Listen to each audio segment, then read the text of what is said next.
Friends, ఈ వారం general knowledge క్వశ్చన్లో లేటెస్ట్గా మన భగవద్గీత యొక్క ప్రాధాన్యతను వేరే రాష్ట్రాలలో కూడా అమలుపరుస్తున్నారంట. మనమందరం గర్వించదగ్గ విషయం. ఎలా అంటే ప్రతి పాఠశాలలో భగవద్గీత పారాయణం చెయ్యాలని ఉత్తరాఖండ్ ప్రభుత్వ పాఠశాలలో అందరికీ పంపించిందంట విషయాన్ని. ఎలా రాష్ట్రంలో ఉన్నటువంటి అన్ని ప్రభుత్వ పాఠశాలలో భగవద్గీత పారాయణాన్ని తప్పనిసరి చేసిన ఉత్తరాఖండ్ ప్రభుత్వం ప్రతిరోజు ఒక శ్లోకం పారాయణంతో పాటు పారాయణం చెయ్యాలి. దాంతోపాటు వారపు శ్లోకం, ఒక వారంలో ఒక శ్లోకాన్ని ఎంపిక చేసి దాని అర్థాన్ని, ఆ శ్లోకాన్ని రెండింటిని బోర్డుపై రాసేలా ఆదేశాలు కూడా జారీ చేసిందట.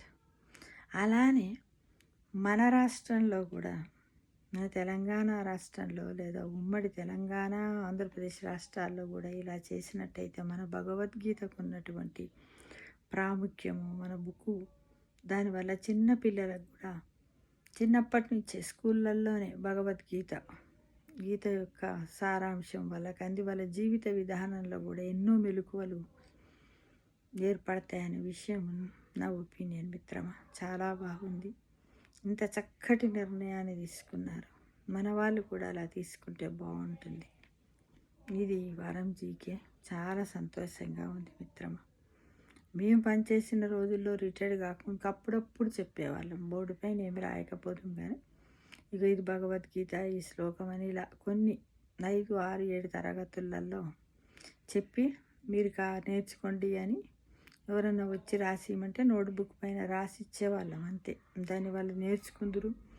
అది కొద్దిమందికి చదవరాకున్నా కొద్దిమంది అది చెప్పేవాళ్ళు, దాని యొక్క అర్థాన్ని, తాత్పర్యాన్ని చెప్పి ఒకరికొకరు వాళ్ళే చేసుకునేవాళ్ళు. ఎప్పుడన్నా ఇవి ఉంటాయి కదా, అప్పుడప్పుడు మనం రీడింగ్ కాంపిటీషన్స్ అవి పెట్టినప్పుడు కూడా వాటిని పిల్లలు ఇంప్లిమెంట్ చేసేవారు. అంతవరకే మేము ఉంచాము, రెగ్యులర్గా కాదు, అప్పుడప్పుడు.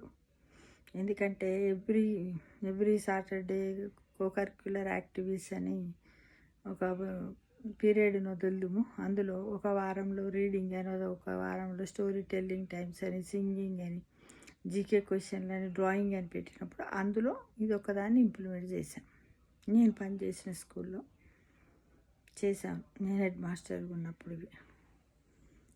ఇట్లా కానీ పిల్లలలో కొంచెం ఉత్సాహం అనేది వచ్చింది. సాటర్డే ఎప్పుడు వస్తుందా ఏంది అనేది కూడా వాళ్ళు కూడా సేకరించుకొని వచ్చారు కొద్దిమంది పిల్లలు. ఎందుకంటే 5, 6, 7 తరగతుల పిల్లలు యూపీఎస్ లెవెల్ అప్పర్ ప్రైమరీ కాబట్టి వాళ్ళకు అంతా వచ్చి వారం వస్తుందంటే కథం ఇలా అయింది ఈ సాటర్డే నాడు సింగింగ్ టైం కదా అని ఒక పాటను తేవడం, ఒక స్టోరీని తీసుకురావడం, ఎక్కడో సేకరించుకొని తేవడం. వాళ్ళలో వాళ్ళు కూడా కొద్దిమంది పిల్లలు కల్పితం కూడా చేసి చెప్పిన వాళ్ళు కూడా ఉన్నారు మిత్రమా.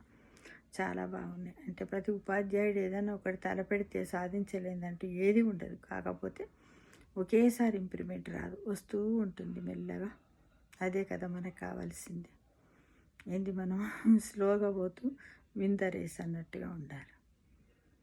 ఓకేనా ఫ్రెండ్స్, ఇది వారం జీకే.